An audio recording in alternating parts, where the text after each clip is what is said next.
Class 9 এর ছেলে মেয়েরা তোমরা যারা সম্পাদ্য ভুলে যাচ্ছ, এই তো সকালবেলা স্যারের কাছ থেকে করে নিয়ে এলে বাড়িতে এসে বলছো প্রসেসটাই তো ভুলে গেছি, কিভাবে স্যার আগে চলো, আবার সেই স্যারকে বিরক্ত করছো। কিংবা কারো কারো স্যারকে দ্বিতীয়বার জিজ্ঞাসা করতেও ভয় লাগে, তো তাদের আর কোনো সমস্যা নেই, তোমরা আমার চ্যানেলটি সাবস্ক্রাইব করে রাখো। যখনই তোমরা সম্পাদ্যের প্রসেস ভুলে যাবে, চ্যানেলটি ওপেন করবে, আর একবার অঙ্কনের প্রসেসটা দেখে নেবে খুব সহজেই। এবং এইভাবে তোমরা যদি 3-4 বার দেখে নাও, ব্যাস প্রসেস আর ভুলবে না। Student, welcome back to my YouTube channel MS academy. আজকের ভিডিওতে থাকছে ক্লাস 9 এর চ্যাপ্টার নাম্বার 14, সম্পাদ্য চ্যাপ্টার, চতুর্ভুজের সমান ক্ষেত্রফল বিশিষ্ট ত্রিভুজ অঙ্কন করতে হবে। এবং এখানে একটি পঞ্চভুজ আছে, পঞ্চভুজের সমান ক্ষেত্রফল বিশিষ্ট ত্রিভুজ অঙ্কন করতে হবে। তো এই অঙ্কনগুলো নিয়ে মাত্র 8টা কোশ্চেন রয়েছে অনুশীলনীতে। সেই 8টা কোশ্চেনের সবগুলোই আমি ডিজিটাল বোর্ডে সলভ করে দিচ্ছি, ব্যাখ্যা করে দিচ্ছি, এবং তার সাথে সাথে ডিজিটালি যে অঙ্কনটা রয়েছে সেটাও আমি কিন্তু রেডি করে দিচ্ছি। তোরা শুধু জাস্ট কয়েকবার প্র্যাকটিস করে নিবি, দেখবি সারা জীবনের জন্য এটা মনে থাকবে, তোরা কিন্তু আর ভুলতে পারবি না। প্রথম প্রশ্ন, প্রীতম এবিসিডি একটি চতুর্ভুজ অঙ্কন করেছে, যার এবি সমান সমান 5 সেন্টিমিটার, বিসি সমান সমান 6 সেন্টিমিটার, সিডি সমান সমান 4 সেন্টিমিটার, ডিএ সমান সমান 3 সেন্টিমিটার, এবং দুটো কোণ মেনশন করা আছে, এবিসি কোণ 60 ডিগ্রি। আমি এই চতুর্ভুজের সমান ক্ষেত্রফল বিশিষ্ট একটি ত্রিভুজ অঙ্কন করি। অর্থাৎ চতুর্ভুজের যে মাপগুলো দেওয়া আছে, এটা তোরা নিচের ক্লাসে করেছিস, ক্লাস 7 এর এগুলো রয়েছে। তো সেই চতুর্ভুজের মাপগুলো থেকে চতুর্ভুজটা অঙ্কন করে নিবি। তারপরে যে প্রসেসটা বলা আছে, চতুর্ভুজের সমান ক্ষেত্রফল বিশিষ্ট একটি ত্রিভুজ অঙ্কন করতে হবে, সেই প্রসেসটা অনুযায়ী কিন্তু ত্রিভুজটা অঙ্কন করতে হবে। তাহলে চতুর্ভুজটা কেমন হবে সেটা তোরা কি করবি, একটা ডেমোস্ট্রেশন এঁকে নিবি। একটা ডেমো চতুর্ভুজ কিন্তু খাতার ডান দিকের কর্নারে বা রাফ অংশে আছে, সেখানে এঁকে নিবি। তো চতুর্ভুজের নাম দিয়েছি এবিসিডি। তো আমি একটা চতুর্ভুজ এখানে আঁকিয়ে নেব, নাম দিয়ে দিলাম এ বি সি ডি। এবার দেখবো কোন কোন বাহুগুলোর মাপ নেওয়া রয়েছে। প্রথমে এবি, তার মানে এবির মাপ আছে। তারপরে বিসি, বিসির মাপ আছে। তারপরে সিডি, সিডির মাপ আছে। তারপরে ডিএ, ডি এর মাপও রয়েছে। অর্থাৎ চতুর্ভুজের 4টে বাহুরই কিন্তু মাপ মাপ এখানে দেওয়া রয়েছে, সেই মাপ অনুযায়ী কিন্তু আমাকে কেটে নিতে হবে। কিন্তু এখানে একটা কোণ আছে বি বিন্দুতে, তাহলে বি বিন্দুতে এখানে কি আছে, বি বিন্দু যে কোণটা আছে সেটা হলো এখানে পড়েছে বি বিন্দু। তো বি বিন্দুটাকে আমরা ঘুরিয়ে দিতে পারি, যেহেতু বি বিন্দুতে কোণ বলেছে, তাহলে বিসিটাকে কিন্তু আমরা ভূমি করে নিতে পারি। তার জন্য কিন্তু এই ডেমোস্ট্রেশনটা দরকার হয়। তাহলে এখানে আমি কি কারেকশন করব, এখানে কারেকশন করব, নামটাকে পাল্টে দেবো। এই এর জায়গায় করব আমি বি, বি এর জায়গায় আনবো সি কে, এদিকে আনবো আমি ডি, আর উপরে টপ কর্নারে দেবো এ। তাহলে প্রথমে যে ভূমিটা নেব সেই ভূমিটা কিন্তু আমার বিসি হবে, কারণ এই বি বিন্দুতে কিন্তু আমি এখানে 60 ডিগ্রি একটা কোণ অঙ্কন করব। এইভাবে প্রথমে যদি ডেমোটাকে প্র্যাকটিস করিস, তারপরে যদি সম্পদটা অঙ্কন করিস, তাহলে কিন্তু খুবই ইজি হবে এবং তোরা ইজিলি কিন্তু মনে রাখতে পারবি জিনিসটাকে। আর যেটা হলো বারবার করে বলছে, এই প্রশ্নটা কিন্তু পড়বি। প্রশ্নটা 3-4 বার 5 বার 6 বার যে যে কবার পারছিস, যতক্ষণ না প্রশ্নটা মাথায় না রাখতে পারছিস ততক্ষণ কিন্তু প্রশ্ন পড়বি, এবং পড়তে পড়তে এরকম এরকম পর্যায়ে নিয়ে যাবি যেন প্রশ্নটা মুখস্থ হয়ে যায়। ওকে, তাহলে এই হলো আমার ডেমনস্ট্রেশন। এইবার আমি চলে আসবো কিভাবে এই প্রসেসটা সম্পূর্ণ হবে এবং কিভাবে আমরা অঙ্কন করব। তাহলে প্রথমে কি করে নিতে হয়, প্রথমে হলো এই যে বাহুগুলো আছে এই বাহুগুলোকে কেটে নিতে হয় মাপ অনুযায়ী। কেটে নিলাম। 60 ডিগ্রি কোণ আছে, এর জন্য কোণটা কাটার দরকার পড়ে না, 60 ডিগ্রি কোণ ডাইরেক্ট কিন্তু অঙ্কন করা যায়। ওকে, এই বাহুগুলোর মাপ নেওয়ার পরে যে কোনো একটা বাহু আমরা নিয়ে নেব, যেটাকে আমরা নাম দিয়ে দেবো বিএক্স। সেই বিএক্স থেকে এবার বিসির সমান কাটবো, বি বিন্দুতে 60 ডিগ্রি কোণ অঙ্কন করব, তারপরে বিসি তারপর সিডি কাটবো, ডিএ কাটবো, এবি কাটবো। এইভাবে কেটে কিন্তু পুরো চতুর্ভুজটা কমপ্লিট হবে। তারপরে যে মেন প্রসেসটা আছে সেটা হলো এই চতুর্ভুজের একটা কর্ণকে আমরা এইভাবে যুক্ত করব, এবং সেই কর্ণের একটা সমান্তরাল কিন্তু অবশ্যই আঁকাতে হয়। এবং কর্ণের সমান্তরাল এই ভূমিটাকে যেখানে ছেদ করবে, সেই ছেদ বিন্দু আর এই কর্ণের যে শীর্ষবিন্দু রয়েছে তাকে যুক্ত করলে পরে এই যে এরিয়াটা আমরা পেয়ে যাব, সেই এরিয়াটা কিন্তু এইটা কিন্তু আমাদের অ্যান্সার হবে। এই ত্রিভুজটা কিন্তু অঙ্কন হলো। ঠিক আছে, এই হলো বেসিকটা রয়েছে, আমি বেসিকটা আলোচনা করে নিলাম। এরপরে আমি তোদের দেখাচ্ছি কিভাবে সম্পাদ্যটা কমপ্লিট হবে। প্রথমে বাহুগুলোর মাপ নিয়ে নেব। এবি বাহুর মাপ নিয়ে নিলাম 5 সেন্টিমিটার, বিসি বাহুর মাপ নেব 6 সেন্টিমিটার, সিডি বাহুর মাপ নেব 4 সেন্টিমিটার, এবং ডিএ বাহুর মাপ নেব 3 সেন্টিমিটার। এবার যে কোনো একটি রশ্মি বিএক্স কেটে নিলাম।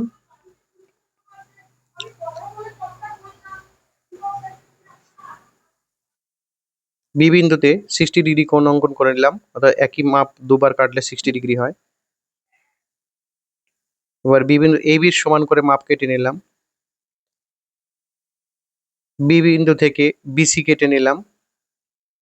এবার সি বিন্দু থেকে সিডি বৃত্তচাপ কেটে নিলাম এবং এ বিন্দু থেকে ডিএ কেটে নিলাম এবং যুক্ত করে আমরা চতুর্ভুজটি সম্পন্ন করে এসি কর্ণটির অঙ্কন করব এবং ডি বিন্দু দিয়ে এসি কর্ণের সমান্তরাল অঙ্কন করব, যা বর্ধিত বিসি কে ই বিন্দুতে ছেদ করবে।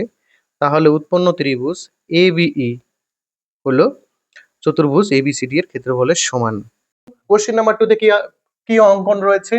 শাহানা একটি চতুর্ভুজ এবিসিডি অঙ্কন করেছে, যার এবি 4 সেন্টিমিটার আছে, বিসি 5 সেন্টিমিটার, সিডি 4.8, ডিএ 4.2 এবং কর্ণ আছে একটা, এসি 6 সেন্টিমিটার। তার মানে এখানে কটা মাপ আছে? এবির একটা মাপ আছে, এটার নাম হলো এবি হবে। বিসির একটা মাপ আছে, একটা বিসি হবে। সিডির একটা মাপ আছে, সিডি আঁকিয়ে নিলাম। ডি এ একটা মাপ আছে, ডি থেকে ডি এর একটা মাপ পেয়েছি, আর একটা কর্ণ এসি রয়েছে। তো সেক্ষেত্রে যখন কর্ণ থাকবে তখন কর্ণটাকে কিন্তু আগে কেটে নিতে হবে। কর্ণটাকে আগে কেটে নিয়ে, অর্থাৎ আমি যদি ডেমোটা অঙ্কন করি তাহলে এরকম একটা চতুর্ভুজ আসবে, এ বি সি ডি, এবং এই এসি কর্ণটা কিন্তু আসছে। তো আমি যখন আঁকানোটা দেখাবো, দেখে নিবি এই আঁকানোটা কিভাবে আঁকানো হয়েছে। খুব ইজি হবে, যেহেতু এটা ডিজিটালি করা হচ্ছে।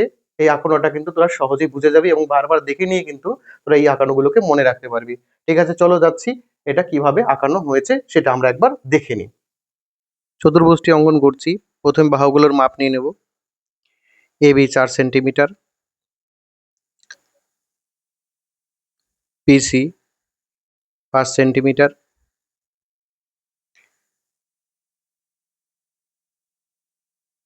সিডি 4.8 সেন্টিমিটার, ডিএ 4.2 সেন্টিমিটার এবং কর্ণ এসি 6 সেন্টিমিটার। প্রথমে যে কোনো একটি রশ্মি এ এক্স অঙ্কন করে নেব। এক্স থেকে এসি এর মাপ নিয়ে, অর্থাৎ কর্ণের মাপটা এখানে আগে কেটে নেব। এবার এ বিন্দুতে বসিয়ে এবি বৃত্তচাপ অঙ্কন করলাম। সি বিন্দুতে বসিয়ে সিবি বৃত্তচাপ অঙ্কন করলাম, এদেরকে যুক্ত করে দিলাম। সি বিন্দুতে বসিয়ে সিডি এবং এ বিন্দুতে বসিয়ে এডি বৃত্তচাপ অঙ্কন করে চতুর্ভুজটি সম্পন্ন করে নিলাম। এবার এসি কর্ণ হয়েছে, ডি বিন্দু দিয়ে এসি কর্ণের সমান্তরাল অঙ্কন করে নেব, যেটা বর্ধিত বিসি কে ই বিন্দুতে ছেদ করবে। অর্থাৎ এখানে বিসিটা একটু উপরের দিকে চলে গেছে, এ আর ই যুক্ত করে এ বিই ত্রিভুজটি উৎপন্ন করা হলো, যার ক্ষেত্রফল চতুর্ভুজটির ক্ষেত্রফলের সাথে সমান। দেখো কোশ্চেন নাম্বার 3।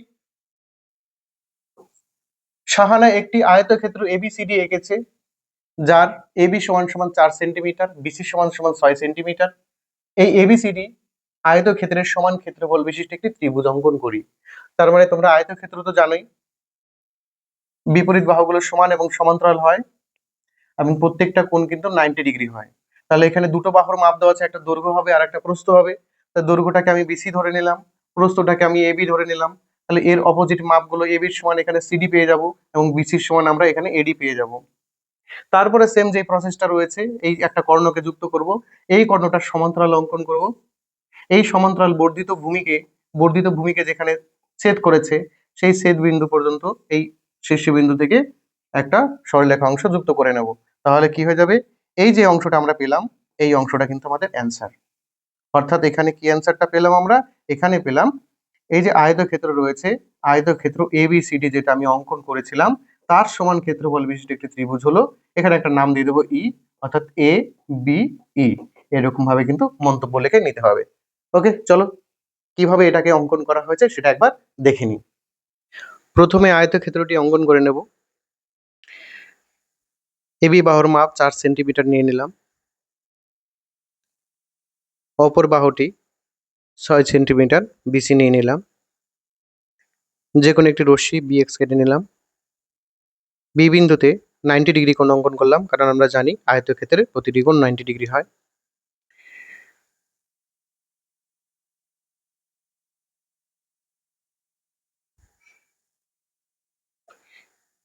এবার বি থেকে বিসি অংশ কেটে নেব। আবার বি থেকে এবি অংশ কেটে নেব। ঠিক তার বিপরীত বাহুর মাপগুলো বৃত্তচাপের সাহায্যে কেটে নিয়ে আয়তক্ষেত্রটি সম্পন্ন করে নেব। তাহলে এবিসিডি আয়তক্ষেত্র অঙ্কন হলো। এসি কর্ণ যুক্ত করে ডি বিন্দু দিয়ে এসি কর্ণের সমান্তরাল অঙ্কন করা হলো, যেটা বিএক্স বাহুকে ই বিন্দুতে ছেদ করবে। তাহলে এই যুক্ত করে যে এবি ত্রিভুজ উৎপন্ন করা হলো।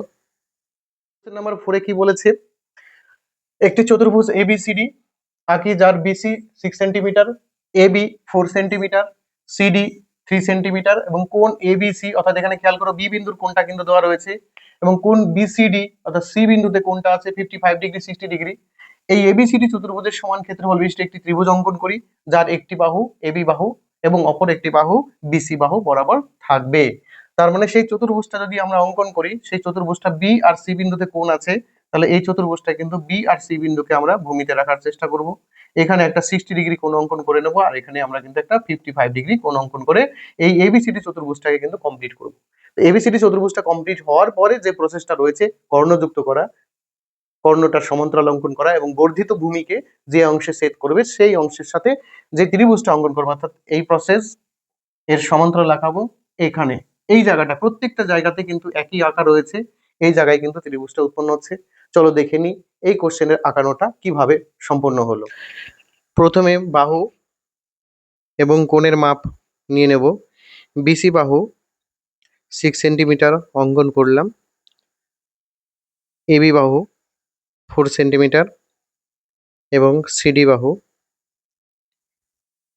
3 সেন্টিমিটার এবং চাঁদার সাহায্যে একটি কোণ 55 ডিগ্রি অঙ্কন করে নিলাম।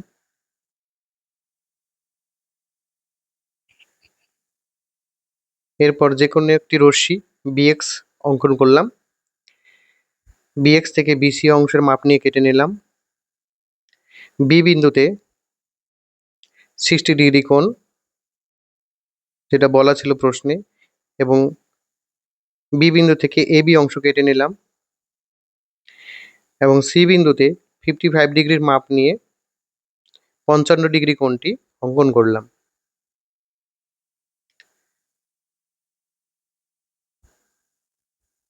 সি বিন্দু থেকে সিডি এর মাপ নিয়ে কেটে নিয়ে এডি যুক্ত করে দিয়ে চতুর্ভুজটি সম্পন্ন হলো। এবার এসি কর্ণ অঙ্কন করে ডি বিন্দু দিয়ে তার সমান্তরাল অঙ্কন করা হলো। একই প্রসেস এই যুক্ত করে ত্রিভুজটি সম্পূর্ণ করা হলো, যার ক্ষেত্রফল চতুর্ভুজটি ক্ষেত্রফলের সাথে সমান। ফাইভে কি বলেছে, 5 সেন্টিমিটার বাহু বিশিষ্ট একটি বর্গক্ষেত্র অঙ্কন করি। এই বর্গক্ষেত্রের সমান ক্ষেত্রফল বিশিষ্ট একটি সমান্তরিক অঙ্কন করি, যার একটি কোণ 60 ডিগ্রি। তো বর্গক্ষেত্র থেকে সরাসরি আমরা সমান্তরিকে যেতে পারবো না, বর্গক্ষেত্র থেকে সরাসরি সমান্তরিকে যেতে পারবো না, তাহলে কি করতে হবে, বর্গক্ষেত্রের সমান ক্ষেত্রফল বিশিষ্ট ত্রিভুজ অঙ্কন করতে হবে, সেই ত্রিভুজের সমান ক্ষেত্রফল বিশিষ্ট সামান্তরিক অঙ্কন করতে হবে। ঠিক আছে, চলো দেখে নিই একবার কিভাবে এই ত্রিভুজটা অঙ্কন করা হলো।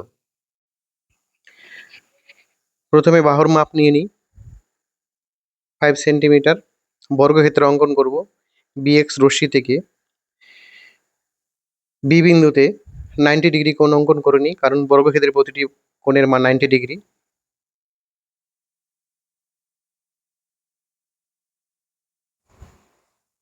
এবার একই মাপ নিয়ে বি থেকে উভয় দিকে বাহুগুলির অংশ কেটে নিলাম। এ আর সি বিন্দু পেলাম, এ আর সি বিন্দু থেকে বৃত্তচাপ অঙ্কন করে ডি বিন্দুটি পাওয়া গেল এবং যুক্ত করে বর্গক্ষেত্রটি সম্পূর্ণ করা হলো। এসি কর্ণ যুক্ত করা হলো, এসি কর্ণের সমান্তরাল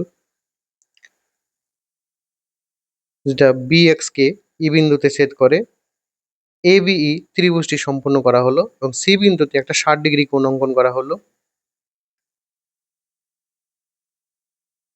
এবার এডি বাহুকে বাড়িয়ে দেওয়া হলো এবং সি এর মাপ নিয়ে জি বিন্দু থেকে কেটে নিয়ে একটি সামান্তরিক অঙ্কন করা হলো। এই সামান্তরিকের ক্ষেত্রফল ত্রিভুজের ক্ষেত্রফলের সাথে সমান এবং সেই ত্রিভুজের ক্ষেত্রফল বর্গক্ষেত্রের সাথে সমান, সুতরাং বর্গক্ষেত্রের ক্ষেত্রফলের সমান সামান্তরিকটি অঙ্কন করা হলো। কোশ্চেন নাম্বার 6, কোশ্চেন নাম্বার 6 কি বলেছে দেখে নাও।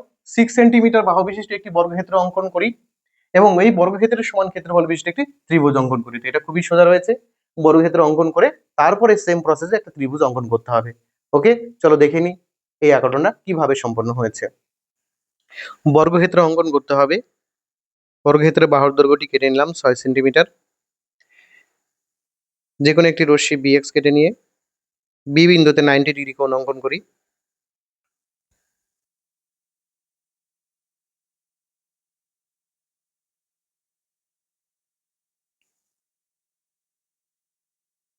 এবার বি বিন্দু থেকে 6 সেন্টিমিটার মাপ নিয়ে উভয় দিকে বাহুর দৈর্ঘ্যটা কেটে নিই। এ বিন্দু আর সি বিন্দু নাম দিয়ে এ আর সি থেকে একই মাপ নিয়ে বৃত্তচাপ অঙ্কন করে ডি বিন্দুটা কেটে নেওয়া হলো, যুক্ত করে বর্গক্ষেত্রটি সম্পূর্ণ করা হলো। এবার এসি কর্ণের সমান্তরাল ডি বিন্দু দিয়ে টানা হলো, যা বিএক্স কে ই বিন্দুতে ছেদ করে এই যুক্ত করে ত্রিভুজটি সম্পূর্ণ করা হবে, যার ক্ষেত্রফল বর্গক্ষেত্রের ক্ষেত্রফলের সাথে সমান হবে। Question number 7। কোশ্চেন নাম্বার 7 কি বলেছে একবার প্রশ্নটা পড়ে নি। একটি চতুর্ভুজ এবিসিডি আঁকি, যার এবি বাহুর উপর এডি ও বিসি লম্ব এবং এবি সমান সমান 5 সেন্টিমিটার, এডি সমান সমান 7 সেন্টিমিটার, বিসি সমান সমান 4 সেন্টিমিটার। এই চতুর্ভুজের সমান ক্ষেত্রফল বিশিষ্ট একটি ত্রিভুজ অঙ্কন করি, যার একটি কোণ 30 ডিগ্রির সাথে সমান হবে। ওকে, তো এই হলো প্রশ্ন। তাহলে এই প্রশ্ন অনুযায়ী আমরা প্রথমে চতুর্ভুজ অঙ্কন করব, তারপরে এই চতুর্ভুজের সমান ক্ষেত্রফল বিশিষ্ট ত্রিভুজ অঙ্কন করব। চলো দেখা যাক কিভাবে এই চতুর্ভুজটি অঙ্কন করা যায়। প্রথমে বাহুগুলোর মাপ নিয়ে নিই। A B 5 centimetre, eddy 7 centimetre, BC 4 centimetre. যে কোনো রশ্মি এক্স কেটে নিই। এক্স থেকে এবি অংশ কেটে নিই। এ এবং বি বিন্দুতে 90 ডিগ্রি কোণ অঙ্কন করি।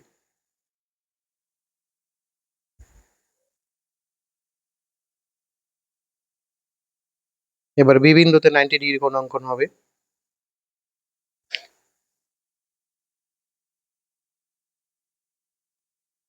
এ ও বি বিন্দু থেকে এডি এবং বিসি অংশটিকে নিয়ে যুক্ত করে এবিসিডি চতুর্ভুজটি সম্পন্ন করা হবে। বিডি কর্ণ যুক্ত করে সি বিন্দু দিয়ে সমান্তরাল অঙ্কন করা হলো। এখানে একটি ত্রিভুজ উৎপন্ন হবে। এই ত্রিভুজটি উৎপন্ন করার পর ডি বিন্দু দিয়ে এবি এর সমান্তরাল অঙ্কন করব। সেই সমান্তরাল রেখাটি যুক্ত করে বাড়িয়ে দেওয়া হবে। এ বিন্দুতে 30 ডিগ্রি কোণ অঙ্কন করা হলো 60 ডিগ্রিকে দুই ভাগে ভাগ করে। এবার এডি ত্রিভুজের সমান ক্ষেত্রফল বিশিষ্ট ত্রিভুজ অঙ্কন করতে হবে, যেটা হলো এএফই, যার ক্ষেত্রফল এবিসিডি চতুর্ভুজের ক্ষেত্রফলের সাথে সমান হবে। এটা বলেছে এবিসিডি যে কোনো একটি পঞ্চভুজ। তো পঞ্চভুজ কাকে বলে আমরা জানি, যার 5টা বাহু রয়েছে, অর্থাৎ 5টা বাহু দ্বারা সীমাবদ্ধ ক্ষেত্রকে বলছে পঞ্চভুজ। কিভাবে গঠন হবে দেখো পঞ্চভুজ। এরকম 5টা ফোঁটা দিয়ে নিই আমরা। এবার এগুলোকে যুক্ত করে দিই। দেখো এই হলো আমাদের পঞ্চভুজ। পঞ্চভুজটার নাম দিয়ে দেবো। এই পঞ্চভুজের সমান ক্ষেত্রফল বিশিষ্ট একটি ত্রিভুজ অঙ্কন করতে হবে। চলো দেখে নেওয়া যাক এর আঁকানোটা বা কিরকম রয়েছে। পঞ্চভুজ অর্থাৎ যার 5টি বাহু রয়েছে, প্রথমে পঞ্চভুজটি আঁকিয়ে নিই। একটু খেয়াল রাখবে যেন 5টি বাহুর দৈর্ঘ্য প্রায় সমান হয়। এবি বাহুকে ভূমি ধরে এডি আর বিডি কর্ণ দুটি যুক্ত করে নিলাম। ই বিন্দু দিয়ে এডি কর্ণের সমান্তরাল অঙ্কন করব এবং সি বিন্দু দিয়ে বিডি কর্ণের সমান্তরাল অঙ্কন করব, যা বর্ধিত এবি কে উভয় পাশে পি এবং কিউ বিন্দুতে ছেদ করবে। এবার কিউ আর ডি এবং পি আর ডি কে যুক্ত করে ত্রিভুজটি অঙ্কন করা হলো পি কিউ ডি। এই ত্রিভুজটির ক্ষেত্রফল পঞ্চভুজের ক্ষেত্রফলের সাথে সমান।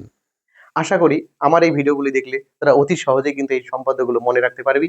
যদি কোনোদিন ভুলে যাস, কয়েকদিন পরে যদি ভুলে যাস, তাহলে আর 2-1 বার যদি ভিডিওটাকে দেখে নিস, তাহলে কিন্তু মনে থেকে যাবে এবং দেখার সঙ্গে সঙ্গে কিন্তু তোরা আঁকিয়ে প্র্যাকটিস করে নিবি এবং পরপর 5 বার থেকে 6 বার প্র্যাকটিস করবি। যখনই সম্পাদ্য আঁকাতে বসবি 5 বার থেকে 6 বার প্র্যাকটিস করবি। তো এটা কিন্তু সেকেন্ড ইউনিট টেস্টে কিন্তু নবম শ্রেণীদেরও খুবই ইম্পর্টেন্ট রয়েছে। এটা 4 মার্কসের জন্য কিন্তু এসে থাকে। তো এটা ইন্ডিভিজুয়াল দাগ নাম্বার দুটো সম্পাদ্য আসবে, যে কোনো একটা করতে হবে, 4 মার্কস কিন্তু পাবি। অর্থাৎ এই জায়গাটা কিন্তু একদম 100% শিওর মার্কস রয়েছে। এই মার্কসটা কিন্তু মিস করা যাবে না। তার জন্য তোরা কি করবি, এই সম্পাদ্যটাকে কিন্তু ভালোভাবে প্র্যাকটিস করে রাখবি, যাতে এই কোশ্চেনে তোদের কোনো নাম্বার না আটকে যায়। এটা হাতের নাম্বার, খুব ইজি নাম্বার রয়েছে। আশা করি সম্পাদ্যগুলো ভালোভাবে তোরা প্র্যাকটিস করে নিবি এবং এই দাগে তোরা প্রত্যেকেই কিন্তু নাম্বার পাবি এবং তোদের সেকেন্ড সাবমিটিভ এক্সাম কিন্তু খুব ভালো হবে। পরের ভিডিওতে আমি নিয়ে আসবো সেকেন্ড সাবমিটের যে ম্যাথের মডেলটা রয়েছে এবং সেই মডেল অনুযায়ী তোরা লাস্ট 20 দিনে কি ধরনের প্র্যাকটিস করলে পরে তোরা খুবই ভালো রেজাল্ট করতে পারবি, তার উপরে একটি ভিডিও থাকবে।